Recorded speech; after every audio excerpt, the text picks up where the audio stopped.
All right. So welcome everybody. Good afternoon, good evening, good morning. Thank you so much for joining us. My name is Molly Shevchenko. I'm the Vice President of CARE UFT, and we thank you for joining us on this edition of our Global Issues Unfolded series. Today we're going to be focusing on human trafficking prevention as January is International Human Trafficking Prevention Month. So before we begin, I'd just like to acknowledge that although we are all tuning in from different areas of the world, it is important to recognize the land upon which the University of Toronto operates. For thousands of years, it has been the traditional land of the Huron-Wendat, the Seneca, and most recently, the Mississaugas of the Credit River. Today, this meeting place is still the home to many Indigenous people from across Turtle Island, and we are grateful to have the opportunity to work on this land. It is important to understand the long-standing history that has brought you to reside on the land and to seek to understand your place within that history. Land acknowledgements do not exist in a past tense or historical context. Colonialism is a current ongoing process, and we need to build our mindfulness of our present participation. And that's from Northwestern University. Finally, CARE UFT stands as an ally of Indigenous peoples around the world today and always. And now we'll move into the interview portion of our GEIU. So we have two incredible, inspirational, and lovely women here with us today. We have Julie Neubauer from Covenant House Toronto and Taina Bien-Aime from the Coalition Against Trafficking in Women. So first, I will introduce Julie. Julie has years of experience working towards developing anti-trafficking programs in Toronto. She received her bachelor's degree in education from the University of Toronto and her bachelor's degree in English from York University. She later obtained her master's in gender and education from the University of London. She's currently the manager at the Covenant House in Toronto, where she is responsible for designing, developing, implementing, maintaining anti-trafficking programs in Toronto. And our second panelist is Taina Bien-Aime. Taina Bien-Aime has almost 3 decades of experience, defending the rights of women and girls at the national and global level. As the executive director of the Coalition Against Trafficking in Women, she travels the world advocating before national governments and the United Nations, urging them to invest in equality for women and girls. The Coalition Against Trafficking in Women is one of the oldest international organizations dedicated to ending trafficking and commercial sexual exploitation as practices of gender-based violence. It does so through legal advocacy, awareness raising, and partnering with survivor-led networks. In prior positions, Taina was the executive director of Women's City Club of New York, the director of business affairs and film acquisitions at Home Box Office, and practiced international corporate law at the Wall Street law firm Cleary, Gottlieb, Steen, and Hamilton. For 20 years, Taina was involved with Equality Now, an international human rights organization dedicated to promoting the human rights of women and girls, first as a founding board member, then was its general counsel, and subsequently its executive director for a decade. Taina holds a Juris Doctor from the New York University School of Law and a degree in political science from the University of Geneva Graduate School of International Studies in Switzerland. Taina contributed for a number of years to the Huffington Post. She sits on the New York City Mayor's Commission on Gender Equality and served for 9 years on the board of New York Women's Foundation. Thank you so much for joining us. We really appreciate it. We're happy to have you here. Thank you so much. Thank you. All right, so now we'll move into the actual interview. Sada, would you like to do the first question?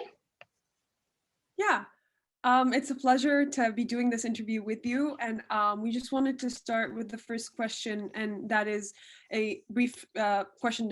What is your definition of human trafficking, and how have your experiences, research, and exposure to this crisis contribute to how you define this crime? Do you have a preference as to who goes first? Who goes first? Open, please go ahead. Yeah. Julie, you can go ahead. Oh, okay, thank you. Yeah. So before I begin, I actually just wanted to acknowledge my position of privilege as a white cisgendered woman. And so as much as I have been engaged in this work for a great number of years with some remarkable young women, I do acknowledge my position.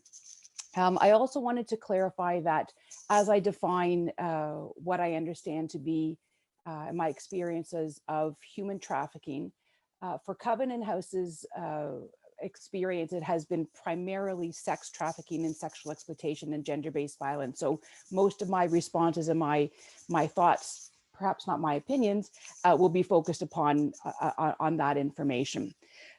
So when we speak about human trafficking, we're speaking about sex trafficking and sexual exploitation, and it is the action where somebody is young men, young women, adult females, adult males are forced to sell their bodies for sex for the financial gains of somebody else. This is done through a variety of different means, through coercion, often by force, manipulation, so that the individual believes that they are entering into a relationship, one of romantic nature, or a financial relationship that is completely erroneous to what the intent is of the predator or the trafficker. I'm well aware that there are other forms of human trafficking, and I'll let Taina speak to those. Thank you again so much for inviting me, and I so admire the work of Covenant House. So thank you, Julie, for joining us, and also thank you to the younger generation for continuing this work and raising awareness about these critical issues that are all human rights abuses. And our responsibility is to hold our governments responsible for upholding the laws that they've ratified. So I don't have a personal definition of human trafficking. Human trafficking is a legal definition. The internationally recognized definition of human trafficking is found in the Palermo Protocol, or the UN Trafficking Protocol. And anybody who's interested in the issue of human trafficking, I would strongly recommend that you read it, because it's divided into four portions, right? First, it's the act, the purpose, the act, the means, the purpose, and then the irrelevancy of consent, right? So one thing that people always seem to believe is that trafficking requires movement. It does not. The act of trafficking is anyone who transports or harbors or takes somebody. So you could maybe have never left your environment, your neighborhood, even your building, and be a victim of trafficking. The purpose is for exploitation, and the Palermo Protocol cites different forms of exploitation. That includes exploitation for sexual exploitation, including the exploitation of prostitution, labor and forced labor, for slavery and practices like slavery, for servitude, and organ removal. So it's very important to know that people are trafficked for many reasons. And the purpose, the means that traffickers use, if you look at them, these are means that a lot of abusers use. I mean, Molly, you were mentioning that next month you're going to focus on domestic violence. A lot of the means that traffickers and exploiters use are similar to what other abusers in other situations use. And two of the main means, and as Julie said, a lot of the means can be, it could be coercion, it could be force, but it's also things that are a lot more subtle than force, such as abuse of power and abuse of vulnerability, which are two key means, right? And so I think that is really key, because that is what happens also in situations of sexual violence, in situations of rape, in situations of sexual harassment. Not that I'm saying that any of those fit into the definition of human trafficking, but the abuse of power by someone and abusing someone else's vulnerability is really key in understanding how trafficking works and what the mechanics are. And then what's also important is that consent is irrelevant. Now, even within the context of human rights principles, consent is always irrelevant, right? You can never consent to giving your human rights away, to relinquishing them, or having the government take them away, or anyone else for that matter.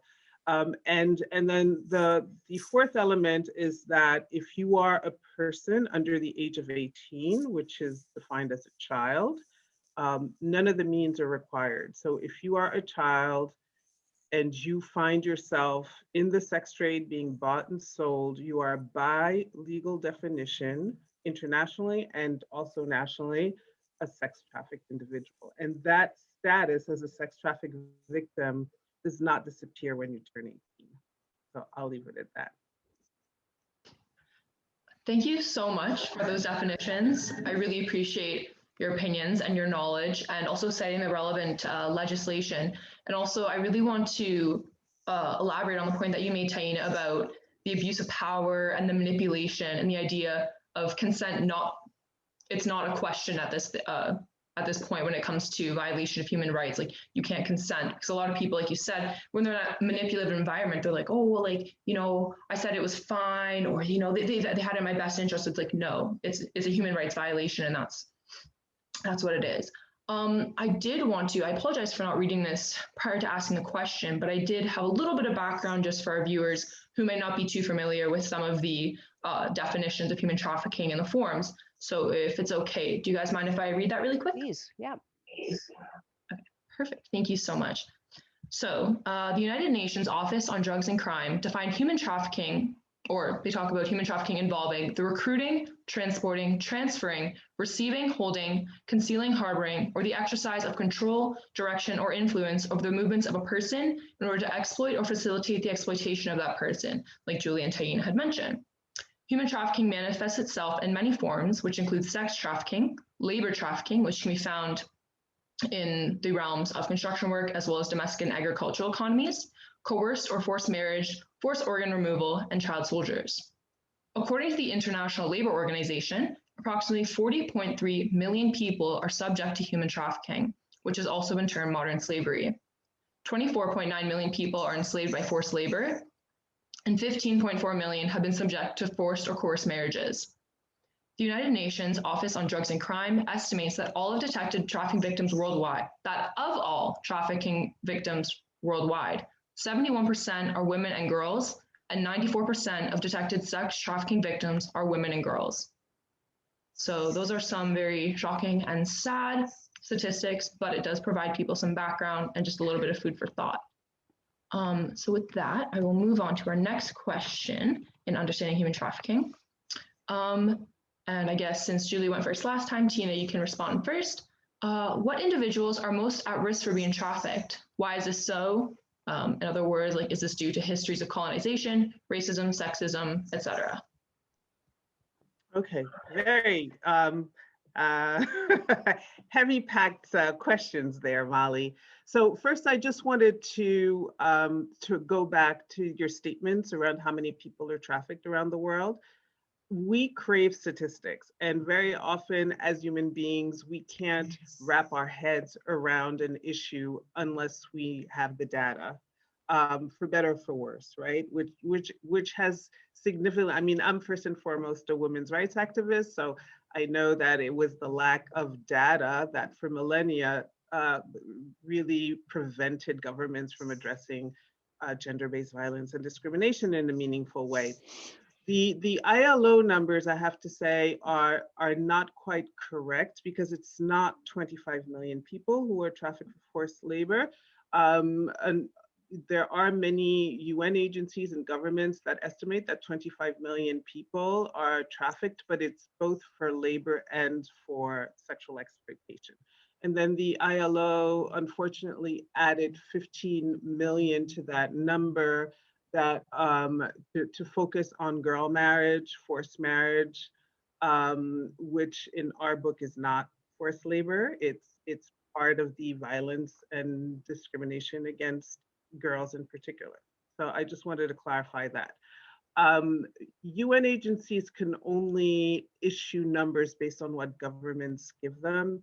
And there's not one government on the planet who knows how many people are trafficked in their on their soil, and it's primarily because both sex and labor trafficking are crimes that are hidden in plain sight, right? So for labor trafficking, you will see people who work in restaurants or on farms or in nail salons, and we do not know whether or not they were labor trafficked.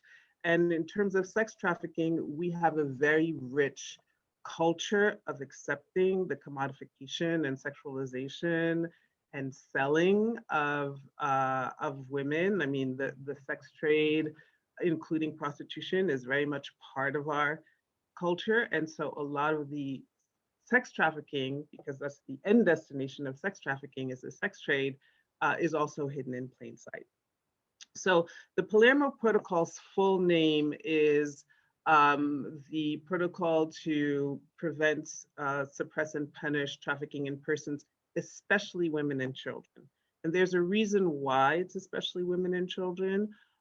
It's because regardless of whether governments agree on how many people are trafficked, everyone agrees that the majority of people who are trafficked are women and girls, and that the majority of those women and girls wind up in the sex trade for sexual exploitative purposes. So UNODC estimates that 71% of detected trafficking victims are women and girls. Girls are the fastest growing group globally of trafficked individuals at 23% versus 7% of boys. And that exponential increase, tragic increase in the last few years stems as well from girls who are sold on open marketplaces for terrorist activities. We've seen it with Boko Haram, we've seen it with other terrorist groups that literally finance a lot of their illegal activities and terrorist activities based on the sale of women and girls. So yes, that is why human trafficking is seen as a gendered-based crime.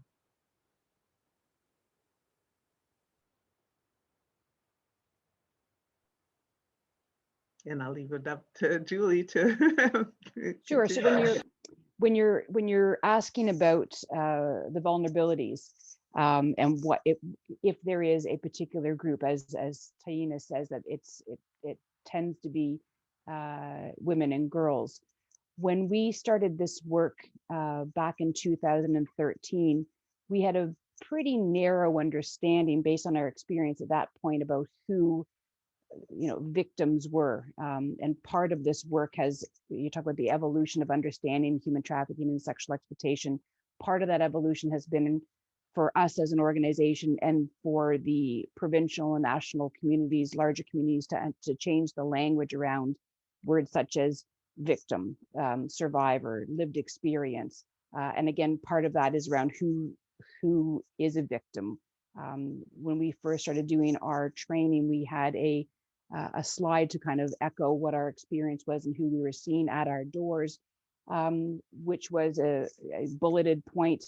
Individuals who, the classic had low self-esteem, were vulnerably housed, that all the really classic indicators of who would be at risk. And it was quite erroneous, but what we knew back then, because as our work began and as we began to meet more and more individuals, we learned that they were from intact families, that they were enrolled in universities, that they were engaged in many pro-social activities in their communities, whether they were coaches of the soccer team, whether they were on a soccer team, whether they were involved, very similar to what you, Molly, and Sarah are doing here. We met with one young woman and her family who called us and described a situation where their young woman, their young daughter, the weekend previously had marched in an anti-trafficking awareness day, only to disclose the next day that she herself had been had to disclose to her parents that this was her current circumstances and was seeking our support and services. So it's the spectrum. We've now changed our training slides just to put up, anyone in a variety of races, a variety of cultures.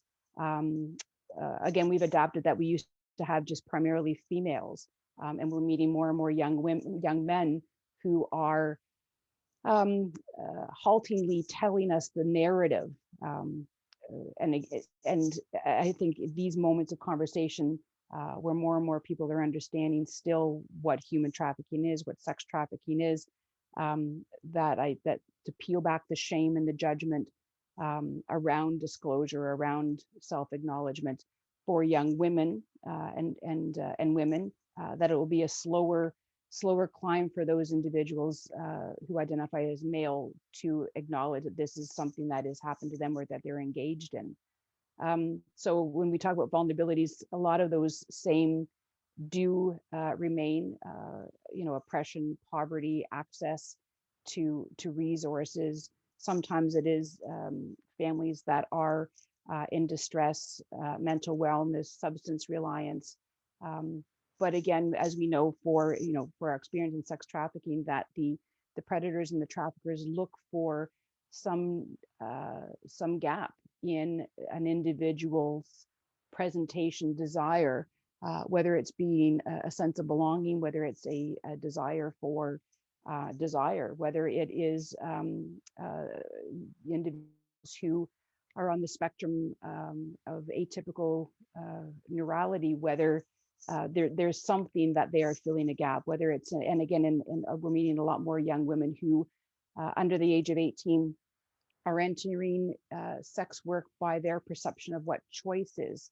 So when you were earlier talking about that notion of consent, that they believe that they are entering into a relationship of consent to exchange sexual services for money, they are doing so with a belief that there is a need to be met. Again, whether it's a financial gain that again the predators are playing upon. So yeah, the notion of vulnerabilities has been very consistent, but again, our understanding as a society has grown as such as it should.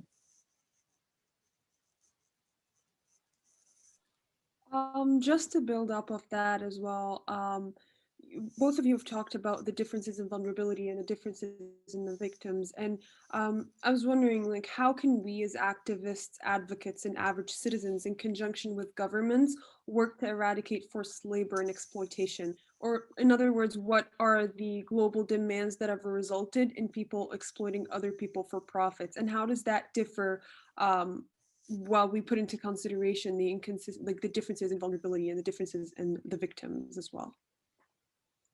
Julie, do you want to go first? Then we could alternate. Yeah.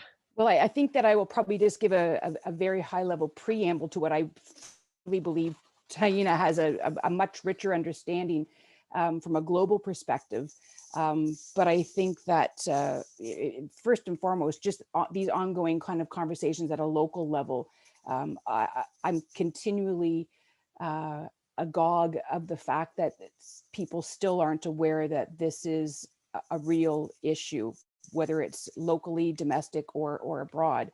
I love being invited to have these conversations with people, and you don't want to put yourself out of business, but I look forward to the days where everyone it's embedded in the curriculum, that it's embedded in the training for hoteliers, it's embedded into the training for law enforcement, et cetera, that it just becomes part of our, unfortunately, our normalized lexicon. And that only from that point can we begin to look at the systemic problems that continue to allow this to happen. So again, like I said, there's the larger systems of oppression that need to change. The laws need to change, whether it's child sex tourism or diamond mining or local hoteliers. I mean, the entire globe is run on systems of oppression and inequality. And until we as a group can, as a collective bunch of humans, fully address what is driving it,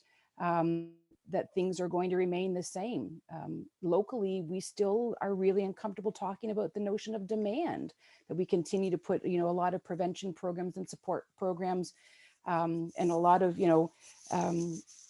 again, it's like, cross your legs, don't wear this skirt, you're in charge of the birth control, that it's very victim centered and victim responsible. That I think it's a part of that conversation is the larger one, who looks at the demand.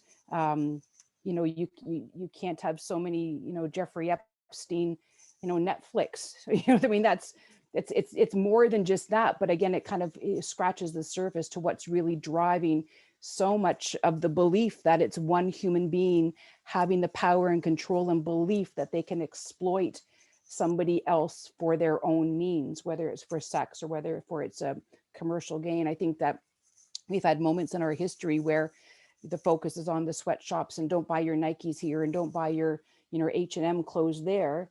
And it's a flash and a fad that there needs to be, whether again, when we, talk about, local responses and money offered to these prevention programs, that it has to be a sustainable. It's not just to forgive the phrase, but it's not just a sexy thing to talk about because it's, Human Trafficking Awareness Month, that this needs to be a consistent thing that's in front consistently, the politicians and the people who can advocate for change. Yeah, so Julie really summarized it beautifully. It is about demand, whether it's for labor trafficking or whether it's for sex trafficking. Now, for labor trafficking, you have the experts that are combating labor trafficking who are looking at how to address supply chains, making sure, as Julie mentioned, that the products we eat and the products we wear and use on a daily basis aren't sourced from extremely vulnerable populations who are being exploited in, in the types of exploitation that often look like slavery or practices like servitude. It's a lot more complicated in a way when culturally again, right? Because I think from a legal perspective, we have very strong laws that that give us blueprints to address this issue. But I think culturally, we have a really, as Julie mentioned, we have a very, very difficult time facing exactly the realities of sex trafficking and the concept of prostitution and the negative, pervasive, lifelong effects it has on human beings and their communities as well. So going back to the Palermo Protocol, any government that has ratified the Palermo Protocol, and that goes for both Canada and the United States, 190 countries have ratified the Palermo Protocol. There is an obligation of states to take measures, whether it's legal, educational, cultural measures, to combat the demand that leads to exploitation, that leads to trafficking, right? Canada is one of the 8 countries around the world that have laws, national laws that specifically mandate the accountability of sex buyers. You have the 2014 PCDA Act. With people who don't know, it's the Protection of Communities and Exploited Persons Act, which is based on what is known as the Swedish model, the Nordic model, the equality model. People call it the there are many names for this model, but what it does recognize is that the system of prostitution is a system that is steeped on other forms of oppression. I know one of the prior questions was, how does sex trafficking link back to systems or the legacy of slavery or colonialism? It's very much an extension of that, right? I always say if a Martian landed and knew nothing about the system of prostitution, like nothing, but then saw who the actors in it were, on one side, you've got 99.9% of men who or of the sex buyers, 99.9% are men. And then who is getting bought? Globally, I would say it's about 98% women and girls. Nationally here in the US, it's around 95% of the people who are bought and sold are women and girls, with the rest being trans women and trans girls, and of course some boys as well. And so what's wrong with this picture? When you go back to abuse of power and abuse of vulnerability, that should really challenge us in taking a step back and saying, where have I seen this before? You've seen it in other forms of gender-based violence and discrimination. You see it in situations of harmful traditional practices like girl marriage or female genital mutilation, where you have one particular group that is being discriminated against because of their sex and gender, which leads to forms of violence. And here we are in the middle of the Me Too movement, where people are finally understanding sort of the impact of this form of abuse on one individual. So usually you have one perpetrator, one individual, and the harm that it has caused the victim. We're finally understanding, and that's just sexual harassment, sexual violence, dehumanization. But somehow in our minds, in our culture, what Hollywood tells us, what our media tells us, what academia tells a lot of students is that if he gives her $50 for that sexual harassment or sexual abuse, then it's something else. You put it in the basket of consent or empowerment, or it's not that bad, he's just blowing up steam, etc. And so that's where we are faced with a very deep cognitive dissonance. So I often say that we are now around the debate of sexual exploitation and prostitution. We are where we are now culturally, where we were 50 years ago on domestic violence, where it was not recognized as a crime, where if a woman was severely battered, a religious leader would go to the house and say, "Till death do you part. Why don't you iron his shirts a little faster?" Or the police would say, please, sir, just take a walk around the block. Like, it took us millennia to figure out that these were crimes of abuse and power, and to stop blaming the victim, right? What skirt were you wearing? Why did you go to his room? It's all your fault.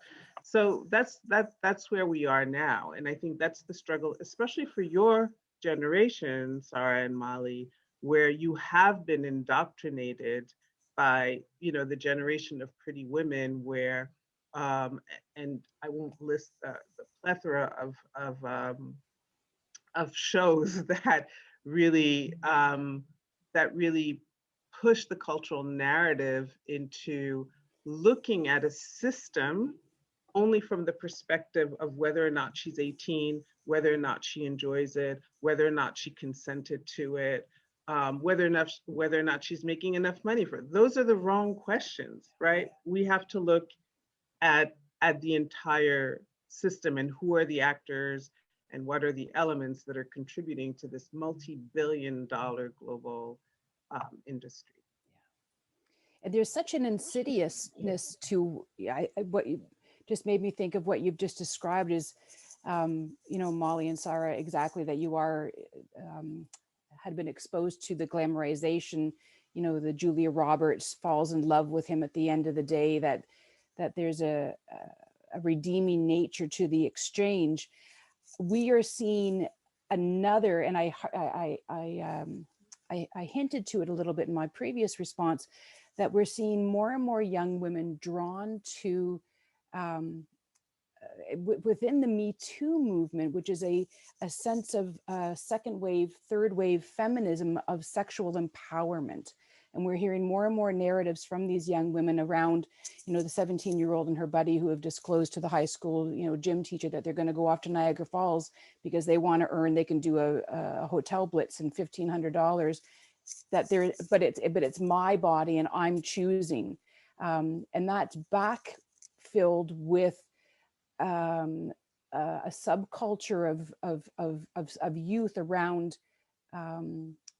glamorization music, a very specific type of music that is either very overtly misogynistic, very overtly glamorizing trap queens, very glamorizing that sense of female empowerment. I'm going to dance if I want to. Again, I've got young people in my home, and so we meet people. There was a big story here in Toronto with a rapper who was charged, who was a very well-known local rapper, and we met the young ladies many who are lured into being in the video, being part of the crew, being part of the culture, again, entering in by choice in that sense of empowerment, which again quickly turns the corner to absolute and utter lack of control, and that they're up to their eyeballs in alligators before that reality sets in. So it's when one system pulls away, another one quickly takes its place under the guise of entertainment, or under the guise of something else, or under the guise of a movement, of empowerment. So I think it's really important that when we talk about what can be done, that we talk about the demand piece, but also around very early, in my opinion, and transparently talking around with young people, men and women, about the notions of consent, the notions of sexuality, that it's not just in kindergarten you talk about body parts, that you talk about other things, that so when they get to opportunities for self-agency or direction or query, that they can make differently informed decisions. That there's a I'm glad I'm not in charge, but because there's a whole scrap, a whole host of pillars that need to be, torn down, or at least, at the very least, examined, for goodness sakes, right? Yeah, for sure. You guys raised so many incredible points, and what among the many things I've garnered from what you just said is that whole like that cyclical nature. And I never really thought about it this way, but like you like these traffickers are coming up to these like young individuals, like as Taina's mentioned, I think like upwards of like over 90% of individuals who are trafficked are women and girls, but like there is that smaller percentage of male identifying people who have also been trafficked, and it's under this guise of like, oh, you're going to be so empowered, you'll achieve financial freedom, acceptance. And I think that's a really big thing, because like you talked about, you're seeing so many different types of people coming in, whether like they're on the LGBTQ2S plus spectrum, neuroatypical. And so these traffickers are like, no, like if you do this, like, you'll be able to like provide for yourself, you'll be accepted. And then it so quickly becomes this abusive and manipulative sort of, like you said, spiral where you can't get out. And I think that's really the issue is. And what's more disturbing, Molly, is that sometimes the trafficker just does clean up in aisle 5, that the young women, because of the indoctrination and the misinformation, arrives with those beliefs already, and the trafficker's tactics are to go to these spaces where young women are already engaged in sex work independently, and approaching them with bigger and better protection. I can get you more money, we can drive you around, all those kinds of things. And she's already got a made package, so that's an easy game for him. Mm-hmm. Right? For sure. And I mean, you also I'm currently in Niagara, and I've grown up in Niagara, I was born here. And only recently did I realize how like serious of an issue human trafficking is. I mean, it's a global emergency, but if we're specifically talking about the geographic region that I'm in, it's an incredibly serious issue, especially on the 401 corridor. But it was only until I got into university that I realized it was a serious issue, till I was working in a women's shelter, and we had someone come in who unfortunately had been human trafficked. And it was quite like, it was a wake up call. And I was like, oh my goodness, like people need to understand that it is too late, but it's not too late for us to keep working and to support these individuals. But also, last point, because I know I'll go on a tangent here. I do like the point you make about there's like this glamorization. It's like, okay, Human Trafficking Prevention Month, woo, okay. But it's not, we shouldn't just be giving recognition to this emergency for January. This is happening year round. We need to address it year round. Like, yes, it's great that we're able to, really own in, beginning month of the year. So we can focus, and hopefully that permeates throughout the rest of the year. But like you said, it's not just some attractive concept that we should focus on. It's not it's not charity, it's justice that we're looking for. Sorry, I will ask you our next interview question. Thank you again so much. Thank you for all of your opinions, your knowledge. It's truly inspiring and truly helpful for all those people out there who are wanting to learn how they can act and how they can address human trafficking. I want you to go on another rant. That was awesome. Yeah. So this is a question, I think it's super important. Sorry, the sun is very bright now. Beautifully. Yeah.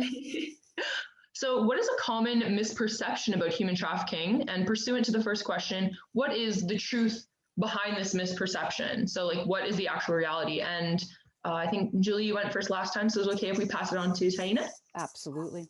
Awesome. So the common misperceptions, I think we both Julie and I touched upon it, is one, that human trafficking requires travel, that you require border crossing, and that is not the case.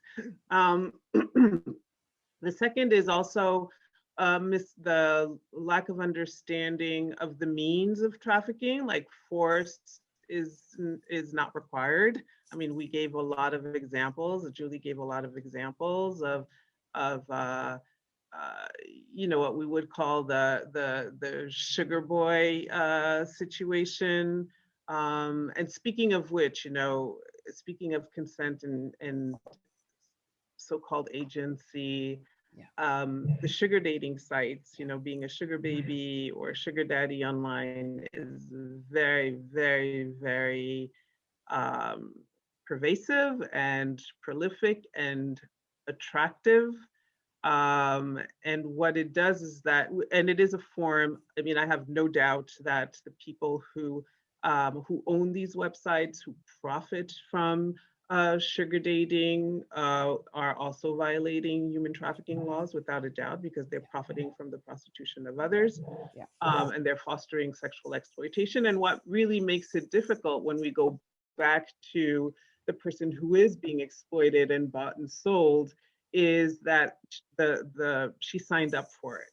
Yeah. And so it's already so difficult for women to come forth when they are raped or sexually assaulted. We know the percentages are dismal in successful prosecutions, let alone reporting. So you can imagine if you sign up to be a sugar baby and horrific things. And we have spoken to a lot of former sugar babies, you know, the strangulations, the rapes, the stabbings, the dehumanization, and all of the horrific acts that sex buyers perpetrate against women, which I won't describe here, but some of them amounting to torture.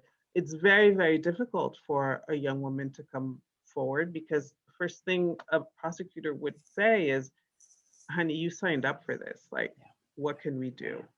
But I think that the one of the major impediments, again, for us, and again, I'm coming back to culture. You know, I was scrolling Twitter and I just bumped into a saying somebody put up and saying, the oppression of women by men for the political right is called the natural order, but for the political left, it's called empowerment. And I think I thought that is exactly the bullseye summary of what is happening, because under our sort of wave of the progressive left, many of, you know, and the progressive left, obviously there's a reason for them to be here, because we do need serious reform, criminal justice reform. In this country, we have a serious problem with the industrial prison complex. We have a problem with racism in the application of the law, and just socio-cultural disasters when it comes to inequalities based on race and income. We understand that. But nevertheless, with that comes this movement to decriminalize everything, right? And you just wonder, well, what happens to the perpetrators who harm, especially women and girls, and especially women and girls of color? What happens to them? So the other misconception would be that you have human trafficking or sex trafficking on one side, and then you've got the system of prostitution on another. And I know Julie has used the term sex work a few times. That's not a term that we use, because we don't believe that prostitution is either sex nor work. It really is a system of exploitation that was imported by Europeans. My family is from Haiti. I live in the United States.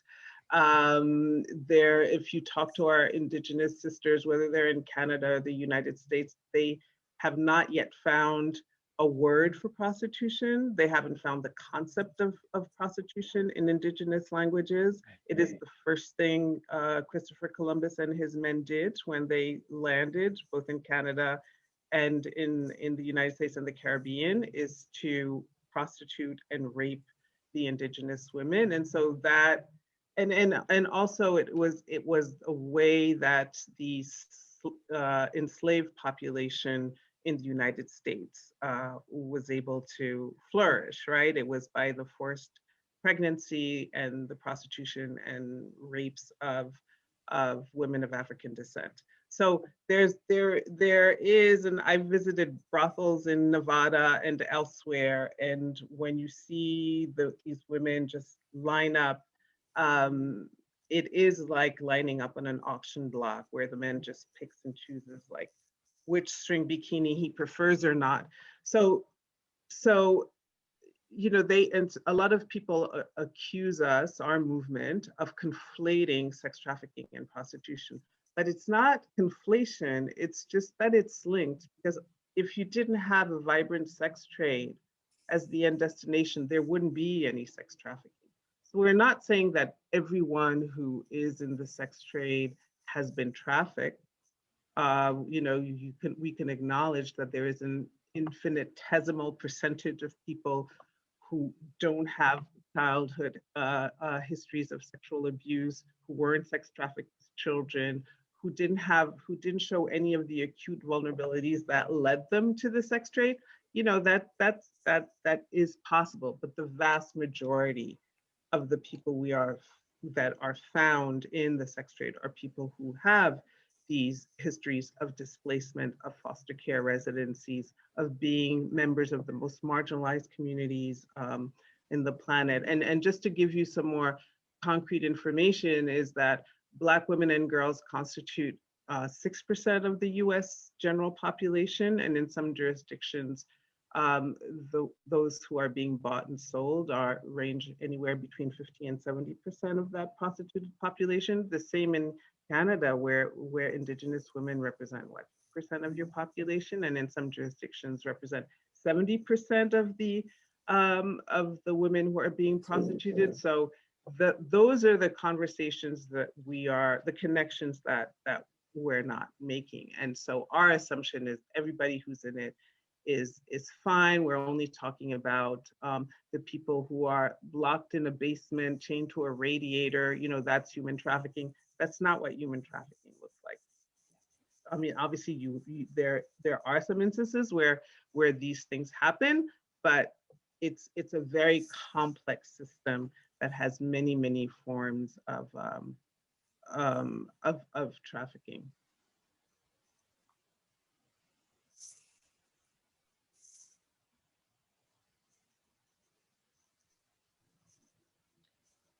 Thank you so much, Tina. Julie, did you want to provide your response to the question? I got wrapped up entirely in the response and was agreeing and taking notes. I forgot entirely what the original question was. If you wanted to repeat it to me, I'd be happy to see if I could add anything to what was already said, but yeah. Yeah, of course. I mean, I also was very engaged, and it's very different. Yeah, it's like going back to like, wait, what happened? So the question was, what is a common misperception about human trafficking, and what is the truth behind this misperception? Yeah. Again, I think for us at a local is simply that it's a domestic. That's one of the things that we have to repeat is that this is happening in Toronto, this is happening in Ontario. And again, like I have a very local focus that notion is that it's not happening at this university, your university, etc. I am well aware of the conversation, and this falls into the notion of what sex trafficking and human trafficking. Many conversations over the years with members of our community as the issue was discussed in public forums. about the conflation between sex work and exploitation, and whether you are an abolitionist or whether you are whatever. And I have, and I'm youngish, but yeah, I have never seen such a polarizing, divisive conversation in my life, which is utterly unhelpful to what really needs to be done. And I think that it's unfortunate, again, that we as human beings, and sometimes we as women, find the necessity to put ourselves into boxes and pigeonhole certain acts. Well, you're this or you're that. And so that's why we at Covenant House have taken a stance of, oh, you can't see my arms, but they're open, and we will continue to work with you as you present to us in whatever language you are using, whether it's your boyfriend, your partner, your exploiter. Your goals are your goals, and we will do our level best to make sure that you get what you are telling us, very client-centered, trauma-informed need, with, you know, a hope and a desire. Yeah, so I think I just wanted to add that and recognize that, but it's different realms that we're caution. Yeah, it's been it's an interesting ride, and I think, again, who's in charge of those different systems, and why those narratives, and why that, you know, takes place, and how it interferes with a longer game.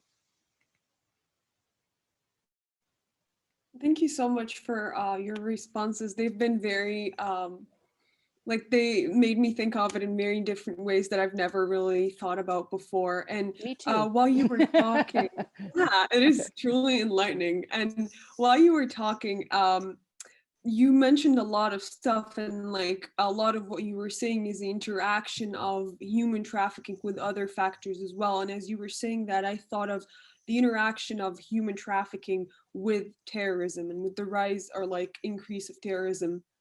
And it's not only sex trafficking, but it's also child soldiers. And I was wondering if you could maybe talk more about the interaction between terrorism and terrorist groups, and human trafficking in general. Yeah.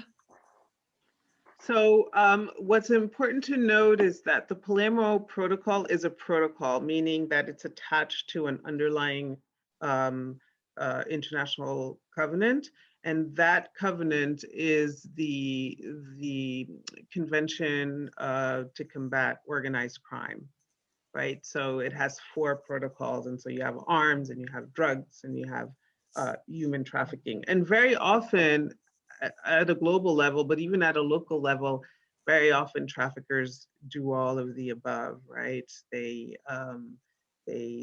traffic drugs, and they traffic arms very often, and then they throw in human beings, because that's probably the most profitable. Human trafficking is seen as the fastest growing criminal activity globally. Some people say it has surpassed drug trafficking, and so that's important to note. So when you talk about all of the, you know, in addition to labor and sex, these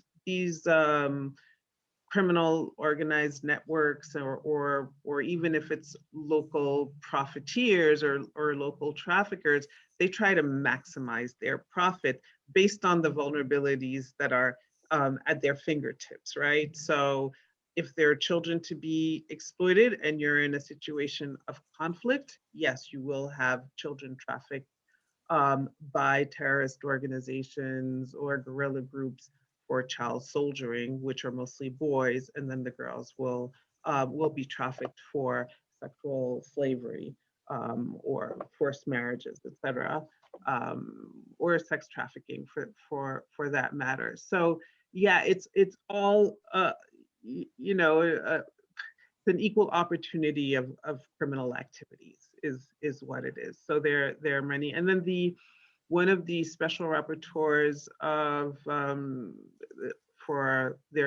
the United Nations has a number of experts that work as special rapporteurs, so that one of the special rapporteurs on trafficking in persons, especially women and children, also identified forced marriage as a form of sex trafficking. We know that there are a number of what they call temporary marriages, where girls are sold to men of wealth who marry them and then exploit them, use them, rape them, and then the marriage is over. And that happens a lot in countries where girl marriage is allowed, or having relationships between 50-year-olds and 14-year-olds is not frowned upon, and sometimes even legalized, or part of the legal system. So yes, definitely, as soon as there's an opportunity for profit, you will have the risks of different forms of trafficking. And the other form, one of the other elements that we often don't talk about within the context of human trafficking is debt bondage, because very often you'll see, like, if horribly so, local law enforcement raids a brothel or an illicit massage parlor, very often the women in there will be arrested, and then they'll say, but I'm in debt. And people don't ask, well, who are you indebted to? And so that is extremely important to take into consideration, is that once someone, and this is for international trafficking, but even if you think of how local women and girls are being groomed, right? It's, I'll bring you to the nail salon.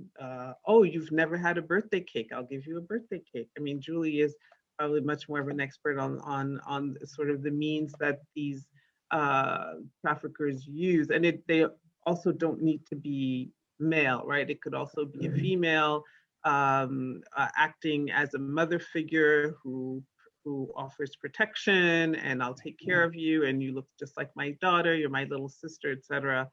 And usually she's somebody who would have graduated from having been exploited as a young woman. So if, let's say, someone sees, and this is sort of the typical scenario for international trafficking, you have an impoverished young woman in the Ukraine, for instance, who sees an ad in the paper for a job as a restaurant hostess or a babysitter someplace in the global north. And she goes to what looks like a bona fide, labor agency, who then offers her a one-way ticket to New York or Toronto or wherever, Paris, all expenses paid. Somebody meets her at the airport, and she's already indebted. She has to repay.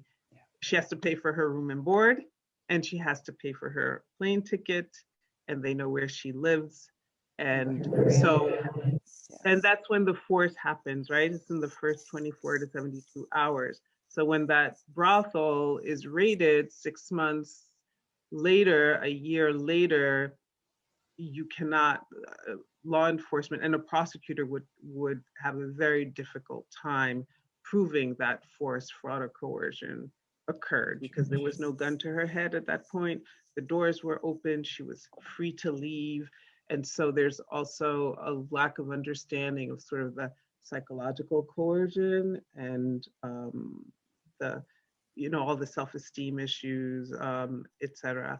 One study that was interesting is a psychiatrist found that when you look at compounded sexual trauma, the first thing that disappears is imagination. You have no imagination left. You cannot imagine a life outside of the life that you are living for a number of reasons, right? And Julie probably knows this better than I do.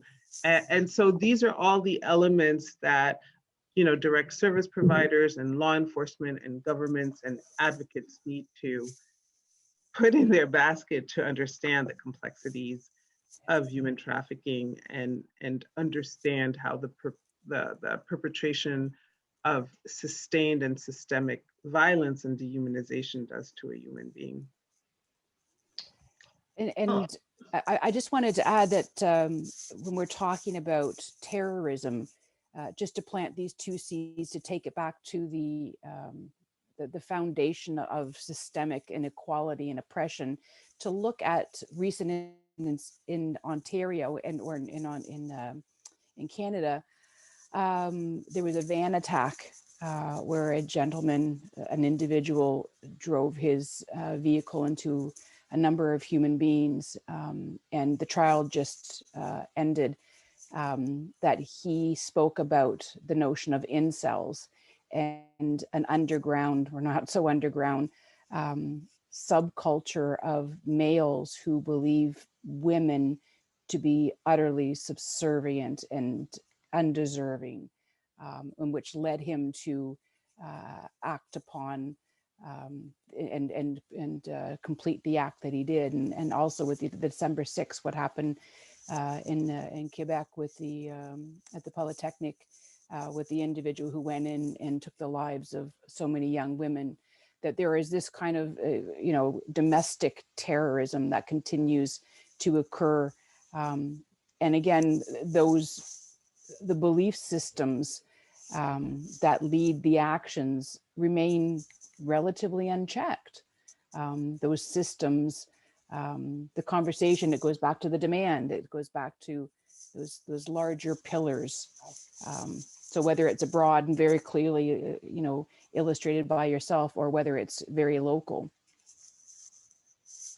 Yeah, thank you. You guys brought up so many points that I don't think a lot of people realize are connected to human trafficking. So I'll just Taina's points and then yours, Julie, because you brought up some really like local incidences that are important to address. So Taina, you were talking about how it becomes sort of like this psychological mission of the trafficker, the abuser, the manipulator, to instill this fear. And like you said, it happens in that like first 24 to 72 hours. And I think a lot of people are like, oh, well, it's like human trafficking. It's like, it's a business. It takes so long. Like it's become this terrible, terrible criminal economy.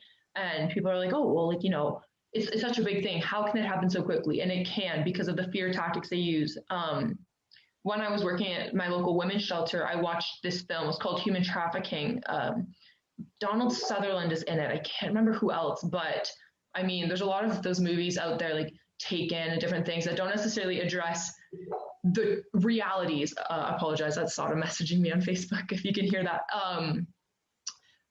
The realities of human trafficking. And this one, I remember watching it. It's quite a long film. But you were talking about in Ukraine, like my family's Ukrainian. And it was this young woman, like they put on a call for a model casting, like you said, like bona fide work. And she went, she was so excited. And even her father, like, is like, be careful, like you don't know. And she goes, it's like getting an express trip to the United States. Like everything you said happened in this moment. And she was taken. And like you said, she couldn't figure out how to get out. Like in the movie, like her father figures it out. It's not an all happy ending movie. Like they do address that it's not all, like sometimes it's not a happy ending. Like these women and like the small percentage of men who are trafficked do get stuck, and it's terrible. But yeah, she just completely loses like any ability to think of anything else but the fear and the trauma. And I think that's something that's super important to realize and to understand truly how deep it goes. And Julie, talking about your points about like incels and that sort of stuff, and how patriarchal like so deeply rooted patriarchal values cause like individuals to act out in these violent ways. And it's so terrifying to think that, we're not addressing, like we're not seeing, that this is an issue rooted in like historic biases. And I think, the same systems that allow the 12,000 missing and murdered Indigenous women, right? It's a pyramid of ever increasing tolerance to murder and genocide. Mm-hmm. It begins with, graffiti of a big erect penis on a wall. Yeah. Or a joke about dumb blonde jokes, or and then it slowly and incrementally creeps up in a level of acceptance to it's just at the top, right? It's... Mm-hmm. But yeah, I will ask the next question because I know we could talk about this for hours. Like that was like really, really fantastic points. And like I said, I'll reiterate it again. You guys are bringing up this information that is so critical to understanding, like, I don't want to say modern human trafficking, but human trafficking itself as it's been since its inception. And like you said, Taina, it's been since Christopher Columbus came over in 1492 when he started raping and abusing these women in the Caribbean and where he had landed. Well, and even you harken back to the one of the adages that permitted it, which, you know, this goes back to the Bible, right? Like it's that normalization that women are for this, right? It just because something is old and historic and has roots in a sacred text doesn't mean we need to revere it. Like we need to think like, yes, some of these texts have really important values, but we also need to understand that not everything that are in these texts or it's like professed are something that we should abide by because, you know, some of these values are old and are incorrect and erroneous. So thank you so much for addressing all those questions and for kind of giving our audience a little bit better of an understanding of human trafficking. So now we have some questions regarding the role of government and international organizations. And this will be, we'll have two questions, one for Taina and one for Julie. So it'll be a little bit more specific to the regions within which they're working. So Sada, I'll pass it to you to ask our next question. Of course. Thank you, Molly. So this question is for you, Julie, and the question is, the province of Ontario accounts for approximately 39% of the Canadian population. However, they also account for over 2/3 of all police reported incidents of human trafficking within Canada. As someone working to combat human trafficking in Ontario, do you believe that Ontario's 2016 strategy to end human trafficking has been effective? And do you believe enough funding has been directed towards developing prevention measures and programming and providing support services to survivors, like, for example, creation of the Human Trafficking Crown Prosecution Team in Ontario and training law enforcement in human trafficking prevention and identification? Do you have any recommendations as to what should be done to better address this crisis, specifically in the context of the community you work with, which is Toronto? So I think that throughout the last 40 minutes or so, we've talked about the depth of this issue. So talking about that it's more than just one single ministry to address it. There's a number of different areas that need to be redressed. Secondly, I'll say there's never enough money. That I'll take more, that organization will take more, that there's so many more areas outside of just like I said, very specifically, we're doing anti-trafficking work. There are so many more areas that aren't specific to it that need to have some of this money to be able to address those bigger systemic issues that need to be fixed, dismantled, rebuilt before we can truly address this.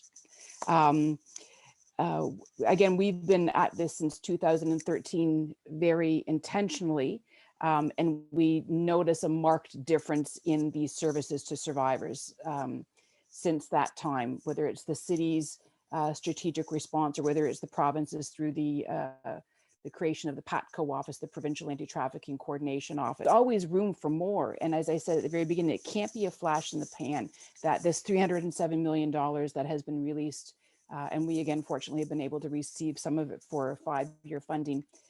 A lot of these smaller organizations that are getting the money, Covenant House is supremely blessed.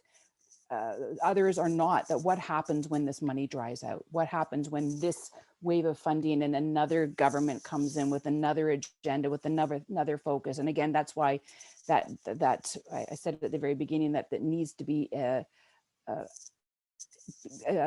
understood, that seatbelts save lives, drinking and driving doesn't mix, that this is happening, that this to be addressed so that it's an understood that we're all here, we all get it, and we're all moving forward, right? So is it enough? it's different than it was, 7 years ago. Would we like more? Absolutely. There have been so many growths for the human trafficking crowns. There's an understanding. Taina, I echo your notion that this is the domestic violence 25 years ago. And with that, there was you now have special courts, special judges, special crown prosecutors who understand the trauma, the trauma bond, all the psychology that goes around why someone wouldn't leave, et cetera, that can help make a difference. And still there's room for growth. That needs to happen for this issue as well. We still have seen some cuts that negatively affect the victims, whether it's criminal injury compensation, money to victim services.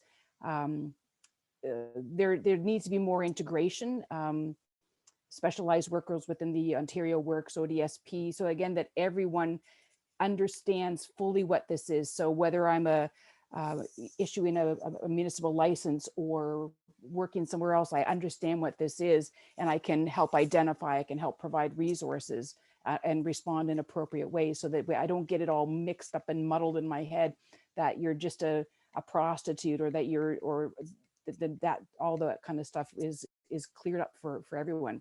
I said to you before that I've got 2 young people in my lives who, they understand what I do, they understand, and they walk in through their world.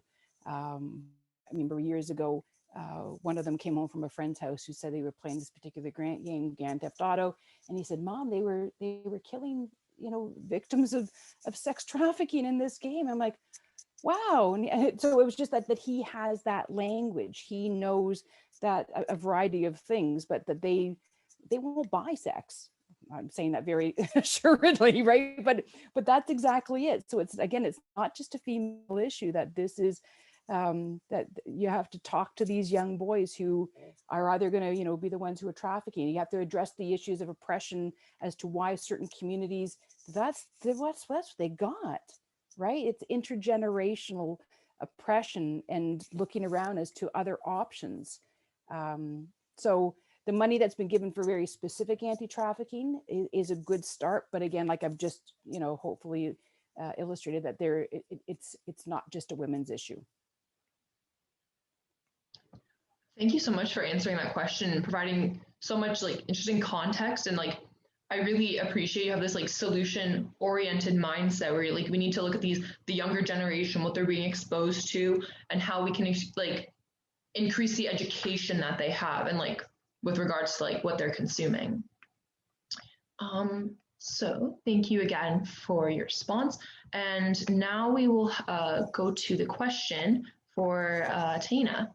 So in 2015, world leaders gathered in New York City for the United Nations Sustainable Development Conference.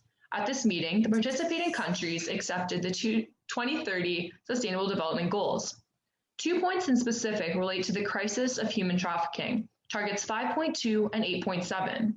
Target 5.2 is focused on the elimination of all forms of violence against women and girls, and target 8.7 calls for member countries to, quotation, take immediate and effective measures to eradicate forced labor, end modern slavery and human trafficking, and secure the prohibition and elimination of the worst forms of child labor, including recruitment and use of child soldiers, and by 2025, end child labor in all its forms, end quote. Do you believe the United States is on its way to hitting the targets stated by these Sustainable Development Goals?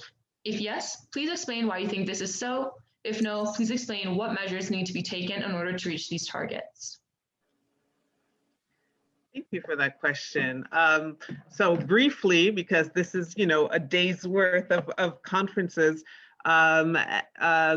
So the governments got together, 20 years ago, and developed the Millennium Development Goals. So by 2015, governments would have invested enough to eradicate poverty, economic inequality, and violence against women and girls, work toward peace and security. 2015 came and went, and unfortunately, not many of those goals were met, if any. And so they decided to get back together again and talk about sustainable development goals as you just presented, Molly. And so it's also known as Agenda 2030 because right now what the governments have said is that there are 17 goals that collectively and individually as governments we need to reach by 2030. There are three, so each of the goals have different targets. And so there are three targets among the Sustainable Development Goals that focus on trafficking. So as you pointed, 5.2 has to do with women and girls ending all forms of sexual violence and sexual exploitation. 8.7 is also human trafficking, but focused more on labor and child labor. And then there's also 16.2, which is eliminating all forms of child abuse, including child sexual abuse. And then there's another sub-target that mandates governments to invest thoroughly in each of these goals. So it's a very heavy lift for governments, very heavy lift. Where, you know, as you know, in the United States, we're just recovering from 4 years of dismal global leadership, and I won't say anything more than that. Everybody has read the news. So no, the United States today, we hope that page has turned, but they certainly have not invested to their fullest capacity to ensure that any of the development goals are getting the attention that they need.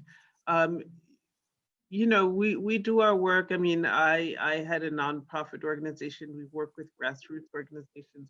What we see is that governments only do what the grassroots movements force them to do, unfortunately, right? So anything that we see, and again, I'm a women's rights activist first and foremost, but if you look at CEDAW, which is the Convention for the Elimination of All Forms of Discrimination Against Women, which is also known as the International Bill of Rights for Women, and then all of the other, you know, related covenants or resolutions and declarations and plan of actions that have to do with women and girls came from painstaking work that, you know, that last generation. So sometimes we despair and we just say we're never going to win and people are never going to care about women and girls. We have to remember that you know, the arc of justice for women and girls is a very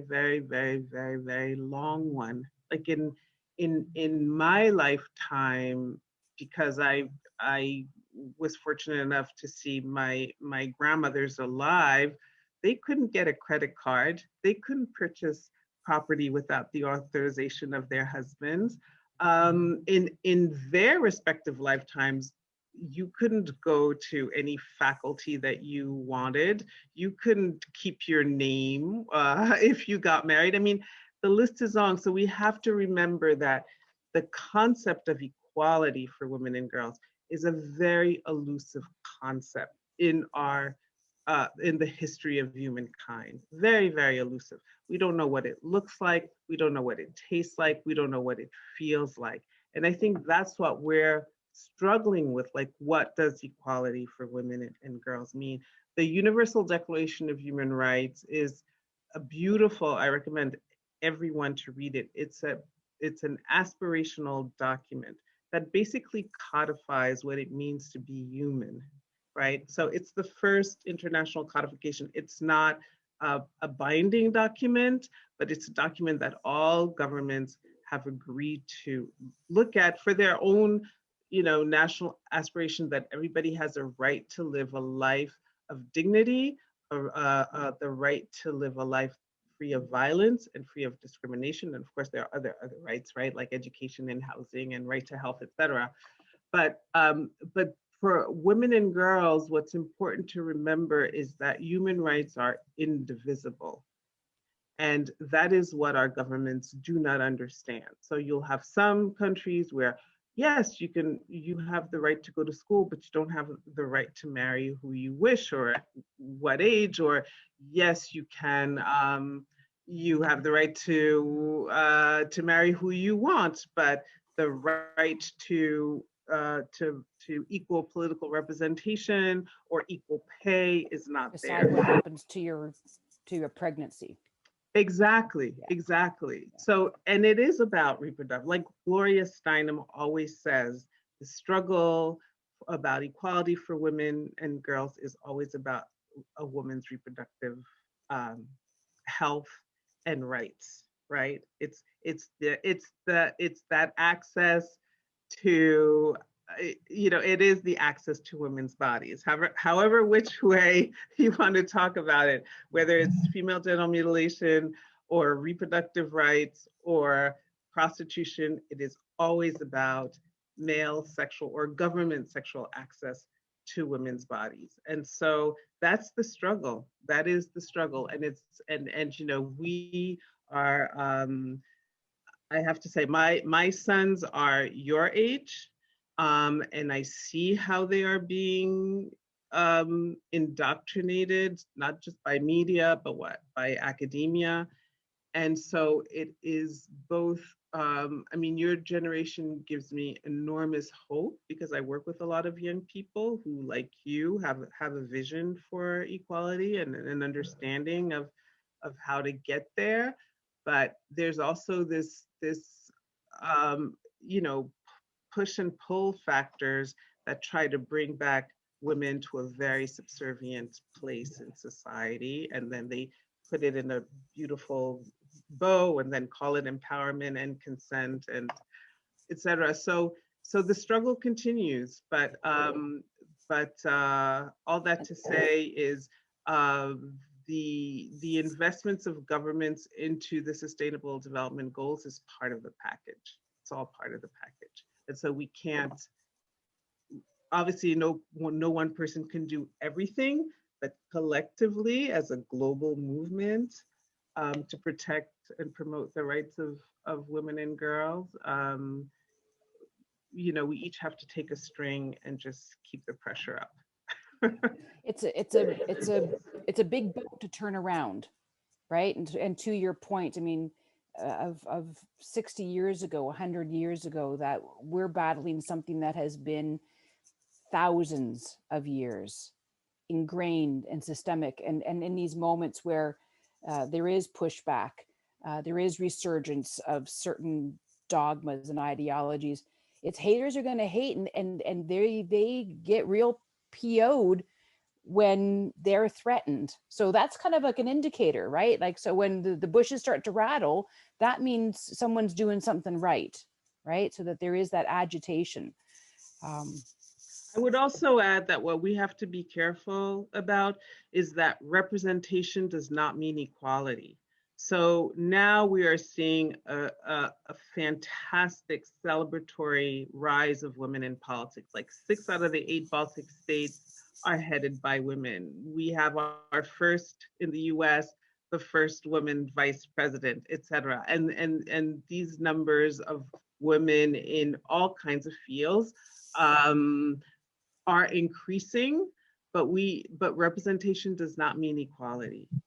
I mean, as much as we're going to celebrate every single one of these victories, we also have to keep our eyes on the prize and recognize that the majority of women and girls around the world are still, I mean, there are 8 billion people around, more or less 8 billion people in the world. We represent 51% of the population. 1 in 3 will have experienced battery, assault, sexual violence in her lifetime. That is a lot of women. And it doesn't mean that all women are victimized, but 1 in 3 is a large number. And it's, as the CEDAW committee says, it's the discrimination that can lead to violence. And so, again, I think, we just we celebrate for one day, and then the next day we have to go back to work. Yeah, Yeah. That's truly, all what you're saying is truly amazing, because wherever you look in the world, no matter how different the narrative is in different parts of the world, you see that the one constant is, or the one struggle is, like among different ones, but one that is constant is the inequality for women. And so to see you speak, it is in an aspect, it is scary to see that despite the different narratives all across different regions in the world, this is something that is constant all over in very similar ways. It is scary, but it's at the same time sort of empowering to know that no matter where you are in the world, every single woman is struggling through this struggle. So everything that you've been saying is truly, truly amazing. And I just wanted to end this by just a final question with for asking you both about how like what promoted you to begin your work to prevent and eventually eradicate human trafficking, keeping in mind, of course, the barriers that are put on individuals, because when dealing with individuals who have experienced human trafficking, they have different circumstances. So what promoted you to begin to work in this field and to sort of like be mindful of those different circumstances? And what would you tell someone who's looking to work in advocacy and activism, specifically in relation to human trafficking, prevention, and eradication? So, yeah. I was supposed to be a kindergarten teacher. I I went to school and thought that I was going to be talking about the letter K and fuzzy yellow ducks. And then spirit, goddess, the universe had very different plans. Without disclosing a lot about my personal life, that I think that sometimes when doors open and you walk through them, you're not quite sure why you're walking through them, and that's kind of my scenario. When I came back from doing my master's, or even before I left, when I was doing my undergrad, I was looking at reform of sexuality education within Ontario, and had been accepted to to OISE to do exactly that, and then got an opportunity to travel abroad, where I looked more at the issue and thought I was going to come back and take the bull by the horns, and again that other things interfered, and I ended up at Planned Parenthood doing sexuality education and HIV counseling. And then doors opened at Covenant House, and I was given this opportunity back in 2013, after 15 years with the agency, learning about vulnerable populations and how to work with them and how to do development. And again, I'm absolutely honored and privileged to and grateful that I walk through those doors and sometimes punched a hole through a wall to get where to do what I'm doing. And if I'm going to give any thoughts to somebody who's interested in entering this particular arena of sex trafficking, I will say that it changes you irrevocably. That it destroys me and buoys me from moment to moment. The incredible barbarity of what other human beings will do to another, and the colossal resilience and beauty of the young women who I've met, and my team of staff who continue to show up for these girls in really remarkable ways.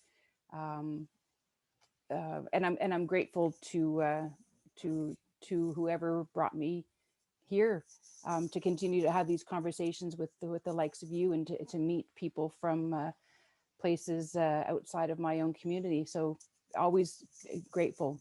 Thank you again for including me in this conversation. Yes, thank you so much. So I am a first generation American of Haitian parents, oldest girl. So, birth order in my case matters. And my grandmother was a suffragette, and my mother, even though she was, an immigrant woman who struggled in New York City, was very much a feminist, very much taught her daughters that education was critically important, that you could not depend on a man for your livelihood, and that I had a responsibility, that I had a responsibility to continue the fight of our foremothers, that none of us uh, come from an island, so to speak. I mean, some of us come from islands, but that we stand on the shoulders of others, and some of whom have died for our right to vote, for our right to be considered full human beings, which we're not quite considered yet by our governments, but working toward that. And how I came to sex trafficking is I was one of the founding board members of Equality Now, which is an international organization that focuses on all forms of violence and discrimination against women and girls. At a time, this was in the early 90s, at a time when women's rights as human rights didn't even exist. That's also important to know, is that when the Universal Declaration of Human Rights was enacted in 1948, or adopted, I should say, it unleashed this global human rights movement that excluded women and girls. Why? Because everything that happened to women and girls were considered either religious or cultural or traditional, and therefore outside of the human rights framework. And so it was only in 1993 that at a UN conference in Vienna that the term human rights, women's rights or human rights was coined. So still very, very recent. And so when we started tackling these issues at Equality Now, sex trafficking and the exploitation of prostitution were not an exception to other forms of violence and discrimination against women. So I guess of all of the complexities and difficult subjects, because the women's movement in general is very siloed, because the issues are so vast and need so much they're very particular and they need very specific expertise, that we're often like, you have reproductive rights and you have equal pay and you have et cetera. So I guess my expertise was on harmful traditional practices, including female genital mutilation, discriminatory laws, and then sex trafficking in particular. So it wasn't that I stepped into that area any more than I would have in other areas. When I was in high school, I was steeped into reproductive rights issues. But I think it's because, for me, there are two issues that are kind of the last stand in us understanding how like sex trafficking and prostitution fit into the whole gender-based violence and discrimination. And that is, one of them is sex trafficking and the other one is incest. And for me, those are the two last frontiers, that if we get to understand them as systems of violence that are steeped in other systems of oppression, especially of power, of abuse of power, I should say, then we'll just get closer. And it's very, very, very difficult work. It's not for the faint of heart. Julie can tell you the debates around sex trafficking and the sex trade are brutal. But again, like Julie, I think that I am inspired every day by the young people around me, just outstanding, especially young women who will continue the tradition and will continue to understand how important it is for all of us as a society if we want to save the planet, right? And that's the other thing, is that the UN recognizes that trafficking compromises international peace and security. It compromises our efforts to end poverty, and it compromises our efforts toward economic development. And so again, it cannot be seen in a vacuum.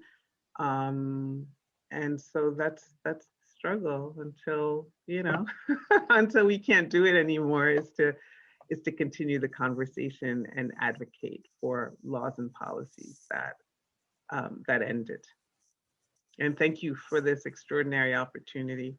I want to grab a coffee with you. I want a box of wine, jug of coffee. Fantastic. Post-COVID. Yep, exactly. Yep. What a remarkable history. Yep. Yep. It was an honor. And Thank this you. is a global panel. Look at that. You have Canada, Egypt, New York. Everybody's Care goes transnational, international, exactly. Thank you so much. I don't think there's enough time in the world for me to express how grateful I am to have had both of you and Sara as my co-host on this panel. I also just want to say that recently I signed a petition to, it was in support of having officials and the government in Bolivia combat sexual violence and provide support to survivors. So Equality Now, I've done a lot of research on that organization, and it was incredible to have you and Covenant House. I've done lots of research. My family has been supporting Covenant House for a super long time. So it's just been incredible to have you, like, to speak with like you incredible, inspiring women, and to kind of like put faces to the causes that have for so long been a part of my life and are impacting and creating better lives for people all around the world. Truly, thank you so much. I'm going to pass off to Sara to kind of conclude. Thank you so much for being here. I cannot thank you enough. It was truly so educational, and I'm 100% sure that everyone who's going to watch this is going to learn at least like a million new stuff, because I myself have learned a million new stuff, and to get so many fresh perspectives on so many different topics. And thank you so much for being so generous with your answers. Literally, it could not have been better than that. So thank you so much for your time. It was truly a pleasure to speak with both of you today. And yeah, thank you. And thank you both. Thank you both. You give us so much hope, and you are so inspiring. So thank you for this invitation. We're truly honored. Thank you. Right. Happy New Year, and stay safe and healthy. You too. Bye. Thank you. Bye. Thank you. Bye-bye.